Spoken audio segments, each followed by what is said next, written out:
Mercedes-AMG Interview Lounge. Elvis Duran in the Morning Show. You know, we talk to artists all the time, and our favorite stories are how they met up with other artists and they collaborate.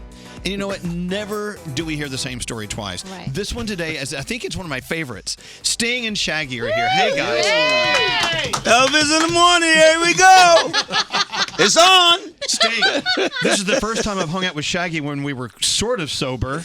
This is being sober? Yeah. Okay. It's 11 o'clock. Normally, Shaggy comes in and tries to get us all wasted. Yeah. I thought about it this morning because Sting grows wine. He's got tons of wine. So I was like, you know what? We should have brought a basket in here tonight. You should have done that. Yeah, with all of Sting's wine. Because y'all got wasted on my liquor the last time. Cocoyac, yeah. Now there's a Cocoyac fan in here, by the way. Really? There's the fan Oh, you club. like my wine, Elvis? Yeah, but his wine I'm is a wino from way good. back. I have no problem with wine. You wine all day. You know, I've always wanted to grow grapes on my farm so I could just produce some wine, whatever. But they say where I live has the worst soil for grapes. So I planted 3 acres of plastic grapes, and no one knows. Well, no one knows. And so I feed them your wine. What does it taste like? No, we don't. Plastic wine. We don't drink it. It just looks like I've got a winery, and I don't. Okay. You should try it. Save some money, Sting. I think I'll stick with what I got. All right, I bet it's the good juice. It's all good. So, let's start with the collaboration because I think this story it's a great story between two of our favorite artists, but now together in what I never would have thought this pair would emerge. We never either. You know, I mean, this is all organic. This is we had what is known as a nodding relationship. We see each other, and that's it. Keep it moving, right? You know, and I asked him to come to sing on this one song, "Don't Make Me Wait." Right. We did it, and it was amazing. Just the energy, but it sat for a whole year. We never did anything with it. And he was like, "Yo, we should finish that record." Went ahead, did the song, and from that point was like he was doing an album here in New York, and I just came and sat in and just kind of vibe with him. When next thing you know, I'm on like a ton of records, and we're like, you know what? Let's shock the world and put this out together. You know, the most important element in all music is surprise. You need to surprise the listener when you compose music or when you decide who to work with. It's all about surprise, and people are intrigued by this strange collaboration. But then when you hear it, it's not so surprising because it actually works. Oh, absolutely, without doubt. And the nice thing about music nowadays is I feel like everyone's crossing over. So we're hoping that one day it's not, oh, you're country, you're pop, you're rap. It's just music. It's just music. Yeah. Yeah. It's just music. I don't know what this is, but it's fun. This is it is fun. That's it. It just so happens it sounds good. It could sound like crap, but as long as you're having fun, right. But it doesn't. It sounds so pure. I'm going to play amazing. I'm going to play "Don't Make Me Wait" in just a couple of seconds. But I know that from my concert experience with both of you, you've both influenced me and all my friends. I mean, my first concert ever was a Police concert. Wow. Where listen to Shaggy. Sting would come out and he would eat fresh pineapple on stage, and I thought that was so hot. You ate pineapple on stage? Yeah, it was very messy. So because of that, I eat pineapple all the time because of Sting. And because of you and all my concerts I see with you, I smoke a pound of pot every day. Always smoking pot, eating pineapple. That's what I do. You can smoke pineapple too. You can. They call it that. The pineapple pot? There's something in pineapple is a unique chemical in pineapple which is really good for the voice, for the throat. That's why you was eating pineapple? Really? Yeah. There you go. You know what they say about pineapple? That's true as well. And if you don't know, go look it up. I'm wondering Or drink the juice. I'm wondering who's teaching who more in this relationship with Sting and Shaggy. It's kind of 50-50. Yeah, it's 50-50. Yeah. Well, obviously, you're a great influence on each other when it comes to many things. But can you each name one thing that the other is a bad influence? Yeah. Like, do you drag each other down a wrong path with any All I have aspect? to say is gin and ting to this man, and he's with me. Yeah. That's the wrong path that both of us drag each other down. Yeah, but you know what ting is? No, you don't. It's a Jamaican. It's a Jamaican grapefruit lemonade? soda. Yeah, I would think. But you you put gin in it? And you drink Monkey 47 is our the drink. other end, gin. I would put gin and ting, and every day that's our thing. Because Jen makes me evil. I don't know about you. Jen's a whole different high. Evil can be good. Evil is good. There's good evil and bad evil. Yeah. All right. I could not imagine you being a bad evil. No. Oh, no, I've got some bad evil. He's in me. always a bad evil. What are you talking about? After you guys met, I know that Sting, you joined Shaggy at his yearly New bash. Year's bash. Shaggy and friend. Hey, Raising money for the hospital. Which I didn't. He actually donated $25,000 on air for Shaggy and Friends. Bless you. Is it too early to donate for this year? Well, we're doing it next year. It's every other year. You know what I'm saying? But it's never too early. No, hold on. Come on, Elvis. But Elvis, was so moved by it, and I always talk about it because you go and promote everywhere, and not everybody really would go in their pockets and be like, "Yo, dude, what you're doing is amazing." Boom, boom. But it is. And It is Sting amazing. came down there, and he went and actually walked the hospital and everything, saw the kids for a couple hours down there, and really sat with most of them. It was amazing. That's why I'd love for you to come down. Instead of you just throwing your money, I like Elvis just to come down to a Shaggy and Friend one time, just come hang out. Party. Wasn't it a lot of fun? It's really inspiring. And unlike a lot of hospitals, are kind of daunting institutions, this is like a really friendly, beautiful village. Everybody is a community there. Yeah. It's a really inspiring place. And the party was crazy. The concert itself, we had about 15,000 people. He was out there walking up and down with everybody before he went on stage.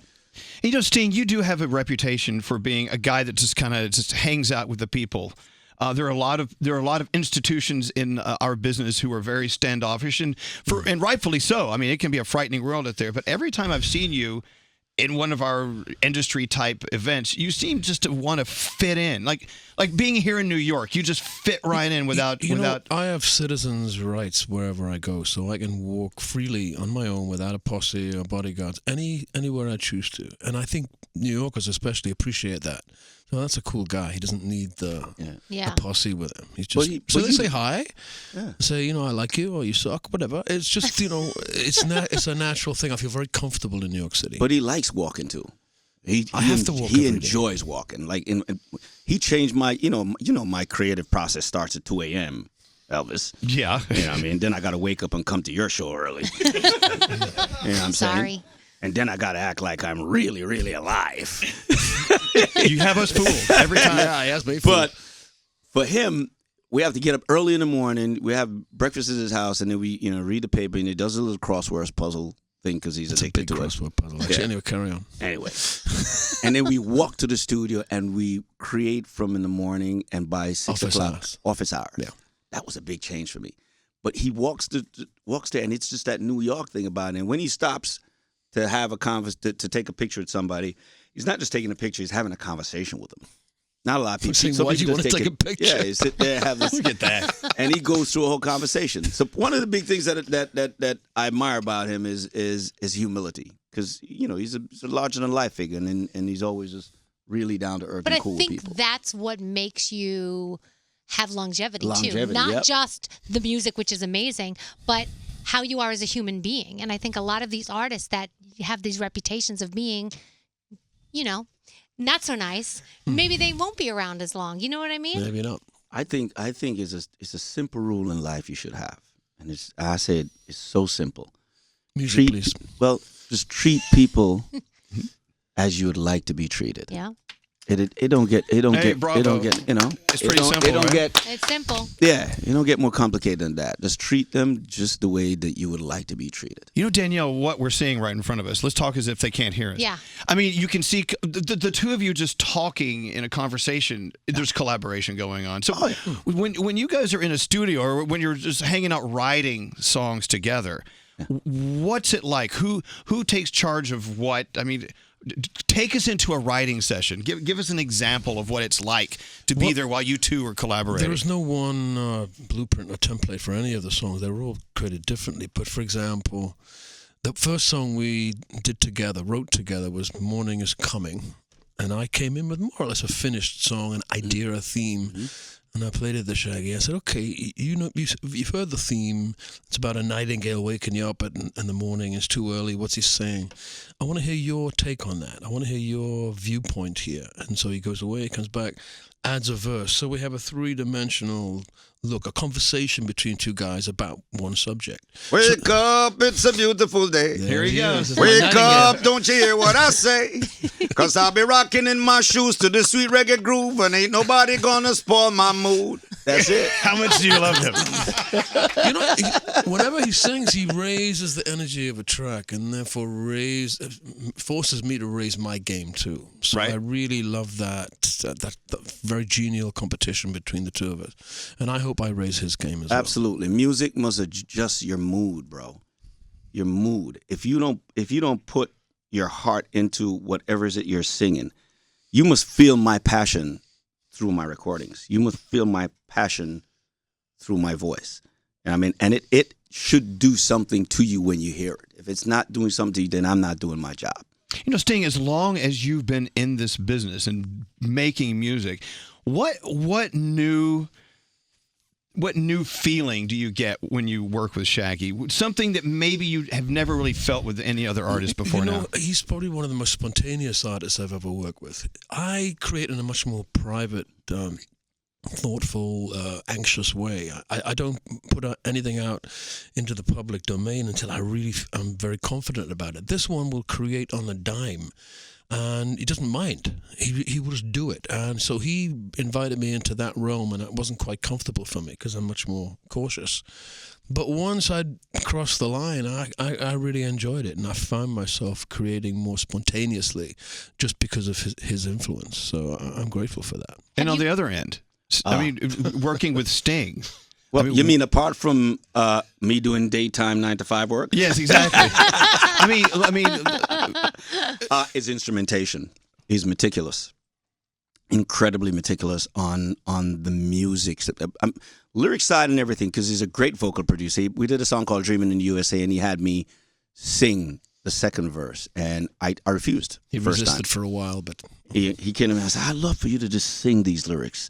You're a great singer. I think you're." I'm like, yo, I don't like to hear myself sing. I just want to do my hamana thing and let go. You know what I mean?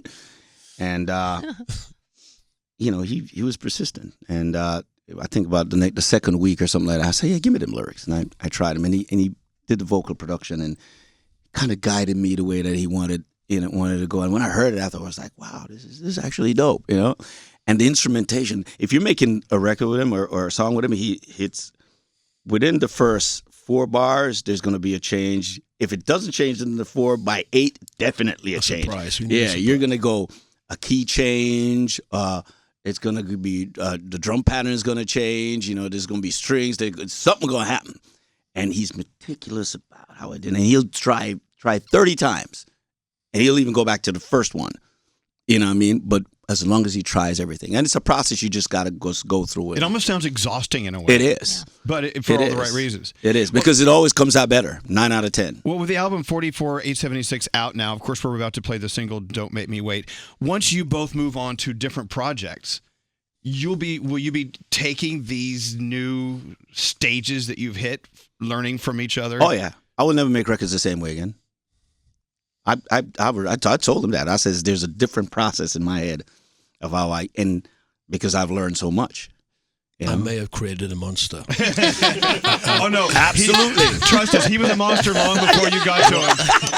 That's true. Holy crap. Yeah.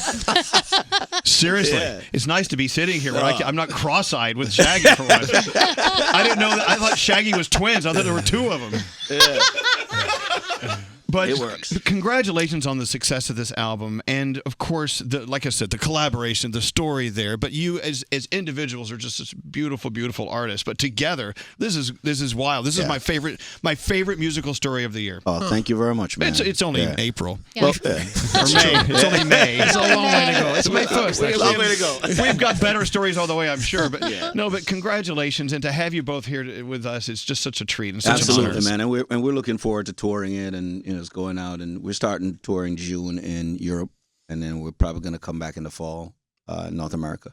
Okay. So we're looking forward to that too. One more question. Mm-hmm. Sting, your favorite Shaggy song? Probably the one about the bathroom floor. It wasn't me. It wasn't me. It wasn't me either, but I like that one. It's a moral parable. Shaggy, your favorite Sting song? Feels a goal.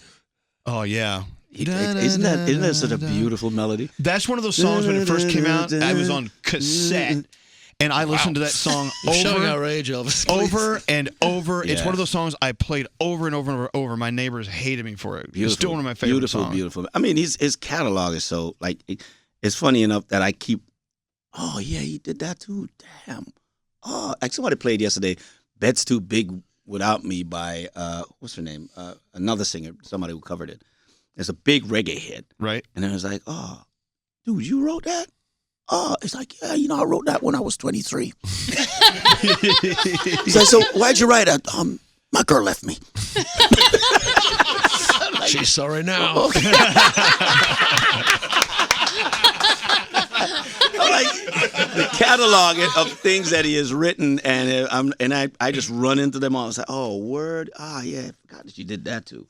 Damn. Sting, do you think you'll be spending more time in Jamaica now that you're hanging out with Shaggy more and more? We share a birthday. At least we're both October babies, so we're going to try and have our birthday together in Jamaica. Yeah. Oh. All right. We're gonna turn up down there. Let me know what you remember. Do your families hang out? Yeah. Oh, that's good. They do. I Our love wives are that. very similar, actually. Yeah. Aw. Like my wife Tough is as into, nails. yeah, she's into film, and Trudy's into film. Yeah. They're both, filmmakers and whatnot. So Nice. it's cool.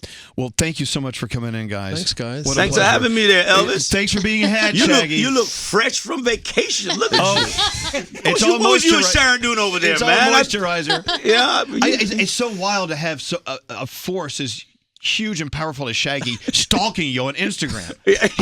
He Yeah. watches my every move. I know everything that you're doing. I know. And then in the middle of the night, because he's on a different time zone, I might just see a picture come in. Like you sent me one with the Queen. It's like, "You're playing for the Queen?" I'm like, Yeah, what did I say? yeah. I'm I saying, said, I'm the only queen. I'm the only queen in here. That sounds like Elvis. Hey, you know what, Danielle? We didn't ask. I know you got to go, but how Yeah. was it performing for Her Majesty's It was- birthday party? It was amazing. I kind of, went against protocol. You wrecked the joint. Oh, as the joint. as I normally do. They were a little stiff. There were some suit and tie, and it's not the Queen, because the Queen is, you could tell she got her handbag and she's like dressed up. She's got her hand Yeah, back. she's ready to party and whatnot. You know what I mean? But everybody is so, "Oh my God, it's the Queen. I have to be there." I'm like, once we got into that rebel mode and we're in the crowd and going up and I'm heading straight towards her to give She her the was high getting a little five. anxious, my friend. You know That's what I how mean? And then, you got all the security's like, "Oh, and he's worried up there. Oh, don't do it, don't do it, don't do it." You know what I mean? But, Wow. afterwards she came on stage and I could tell, she had a handbag clutched there. She was looking like, She had her saying? Werther's originals. I always wonder her what's in handbag. what's in the handbag. We know. We know what's in the handbag. Yeah, there's something that'll surprise you in that handbag, I'm sure. Oh, no. Oh my God. You cannot talk about Sting's Queen like that. Yeah, you can't actually. 44876, of course, it's out. And, of course, the single, Don't Make Me Wait. We've got to play it for you now. Sting, Shaggy, thank you guys for being here. Thank you, man.